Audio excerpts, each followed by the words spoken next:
Hello बच्चों, कैसे हैं आप लोग। आज आप लोगों को बेटा मेंडल की सफलता के कारण जानना है। रीज़न क्या है कि मेंडल किस कारण वह सफल हुए थे। बहुत ही आसान मैजिक के साथ मैं आप लोगों को बताने का प्रयास करूंगा किस तरीके से मेंडल सक्सेस हुए थे, मेंडल के सफलता होने का क्या मीनिंग, क्या रीज़न था। तो ध्यान से देखिए, बहुत ही सरल है बेटा। देखिए, मेंडल की सफलता के कारण में सबसे पहला जो पॉइंट जुड़ा हुआ है ये है कि मेंडल ने कहीं ना कहीं जो जनक लिए थे वो शुद्ध विपरीत लक्षण वाले जनक लिए थे। कहने का मतलब एक था कैपिटल टी और कैपिटल टी, और दूसरा क्या था स्मॉल टी। ये स्मॉल टी और स्मॉल टी इस चीज़ को इंगित करता है जैसे कि बौने पौधे के लिए, और कैपिटल टी किस चीज़ के लिए शो करता है, लंबे पौधे के लिए। तो मेंडल ने जो जनक लिया था वो कहीं ना कहीं शुद्ध, कहने का मतलब कि स्मॉल टी ये भी शुद्ध है और कैपिटल टी ये भी शुद्ध है। तो इन्होंने जो जनक, ये दोनों क्या है, कहीं ना कहीं जनक है। दोनों को क्या हम नाम देंगे, दोनों को हम बोलेंगे जनक।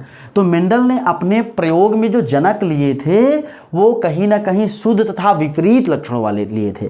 तो इनके सक्सेस होने का ये भी एक कारण है कि मेंडल ने अपने प्रयोग में इस तरीके का एक्सपेरिमेंट, दैट मीन्स इस तरीके के सिस्टमेटिक पोजीशंस को किया था। पहला कारण इनका मेंडल का। अब दूसरा मीनिंग क्या है, ध्यान से देखिएगा। दूसरा मीनिंग ये है, तो इसमें हमको लिखना क्या होगा कि मेंडल ने इसमें हमको थ्योरी क्या लिखना होगा बेटा, ध्यान से देखिएगा। मेंडल ने अपने प्रयोग में जो जनक लिए थे वे शुद्ध तथा विपरीत, दैट मीन्स शुद्ध तथा विपरीत लक्षण वाले थे। ये पहला नियम आपने को लिखना है, दैट मीन्स ये पहला कारण भी आपको लिखना है। तो कहीं ना कहीं आप लोगों को समझ में आया कि नहीं है बेटा। कैपिटल टी लंबा पौधा, स्मॉल टी बौना पौधा, दोनों के दोनों कैसे हैं, शुद्ध हैं, लेकिन विपरीत। एक नर भी हो सकता है, एक नर हो सकता है, एक मादा हो सकता है। पहला स्टेप आपको समझ में आ गया। अब दूसरे स्टेप को हमें जानना है बेटा, ध्यान से देखिएगा।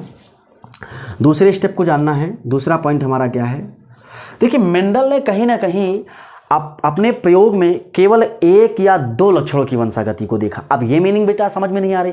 मेंडल ने अपने प्रयोग में केवल एक या दो लक्षणों की वंशागति को देखा।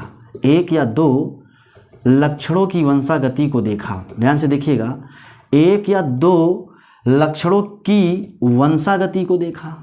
ध्यान से देखिएगा, यहाँ पे वंशागति को देखा। देखिए यहाँ पर एक क्वेश्चन और बन रहा है, वंशागति से आप क्या समझते हैं। तो वंशागति का मतलब होता है, मीनिंग्स होता है कि एक पीढ़ी से दूसरी पीढ़ी में लक्षणों का पहुंचना ही वंशागति कहलाता है। बहुत ही सरल, मैंने क्या बताया, एक पीढ़ी से दूसरी पीढ़ी में लक्षणों का पहुंचना ही वंशागति कहलाता है। तो यहाँ पर मैंने क्या बताया आप लोगों को, एक या दो लक्षणों की मेंडल ने क्या देखा, वंशागति देखा। अब हम देखना चाहते हैं कि वो क्या था। देखिए ध्यान से देखिए बेटा, कैपिटल टी ये पौधा कैसा है, लंबा है। स्मॉल टी ये पौधा कैसा है, कहीं ना कहीं ये पौधा बौना है। तो ध्यान से देखिएगा, अब बात आ रही यहाँ पे कि इन्होंने एक या दो लक्षणों की वंशागति को देखा। तो पहला लक्षण जो है किस चीज को शो कर रहा है भैया, लंबाई को शो कर रहा है। ध्यान से देखिएगा, पहला लक्षण किस चीज को शो कर रहा है, लंबाई को शो कर रहा है। दैट मीन्स एक पौधा कैसा है, लंबा है, तो दूसरा कैसा है, बौना है। तो एक लक्षण ये हो गया, एक फिनोटाइप, दैट मीन्स एक लक्षण ये हो गया। अब दूसरा लक्षण हमें जानना है, रंग। ध्यान से देखिएगा, कैपिटल आर स्मॉल आर।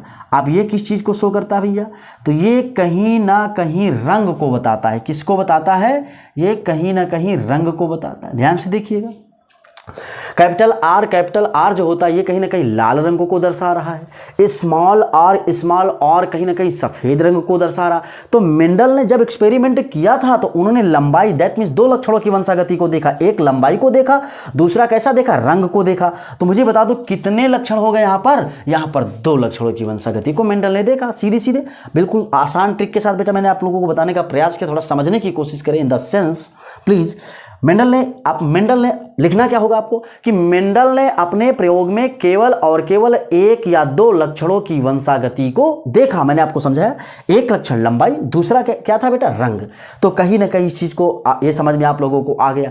अब हमें जानना है कि मेंडल का जो तीसरा नियम, तीसरा लक्षण क्या है इनके सफल होने में। तीसरा नियम इनके सफल होने में क्या बता रहा, ध्यान से देखिएगा। देखिए, मेंडल ने जो लक्षणों को देखा तो कहीं ना कहीं इस रिकॉर्ड को मेंटेन करके रखा। मतलब मेंडल के जो निष्कर्ष निकले कहीं ना कहीं इन निष्कर्षों को बनाए रखा। ये हमारा तीसरा कारण है मेंडल के सफल होने का। कुछ बच्चों के दिमाग से उड़ गया। देखिए भैया, कैपिटल टी और small T, capital R small R. जैसे मेंडल ने यहाँ पर दो लक्षणों की वंशागति को देखा तो यहाँ पर आप लोगों को मिल रहा होगा कि इन रिकॉर्ड को, इस निष्कर्ष को मेंडल ने क्या करके रखा, मेंटेन करके रखा। तो इनके सक्सेस होने का एक ये तीसरा कारण। और सबसे लास्ट और आखिरी कारण क्या है मेंडल के सफल होने का, तो बिल्कुल बेटा ध्यान से देखिए, मेंडल ने कहीं ना कहीं मटर के पौधे को, दैट मीन्स मेंडल ने अपने प्रयोग में मटर के पौधे का उपयोग किया था, इसलिए जो है मेंडल जो है सक्सेस हुए थे। कहीं ना कहीं आपको समझ में आ गया होगा क्या कि मेंडल का जो चौथा कारण था वो क्या था कि मेंडल ने अपने प्रयोग में मटर के पौधे को चूज किया था, इसलिए मेंडल जो है सफल हुए। समझ में आया कि नहीं आया बेटा? आप ध्यान से देखिए, यहाँ पे क्वेश्चन भी पूछा जाता है कि मटर के पौधे का वैज्ञानिक नाम क्या है, तो मटर के पौधे का वैज्ञानिक नाम पाइसम सेटाइवम है। और यहाँ से क्वेश्चन पूछा था कि मेंडल नामक वैज्ञानिक ने जिस मटर के पौधे पर सर्च किया था आखिर वह मटर का पौधा जंगली था या कैसा पौधा था। तो ध्यान से देखिए बेटा, कहीं ना कहीं ये कंपटीशन में क्वेश्चन पूछा गया है कि जो मटर का पौधा वैज्ञानिक ने मेंडल ने चुना था उस मटर के पौधे को उद्यान मटर के नाम से जाना जाता है। सेकेंड पोजिशन क्या आ रही बेटा, ध्यान से देखिएगा, जंगली। कई बार क्वेश्चन पूछा गया यूपीएससी में, नीट में, ऐसे कई कॉम्पिटिटिव एग्जाम में इस तरीके का प्रश्न पूछा गया कि भैया जंगली मटर के पौधे का क्या नाम है, वैज्ञानिक नाम क्या है इसका। तो ध्यान से देखिएगा, वैज्ञानिक नाम इसका है पैथायरस ओडोरस। ये जंगली मटर के पौधे का वैज्ञानिक नाम है।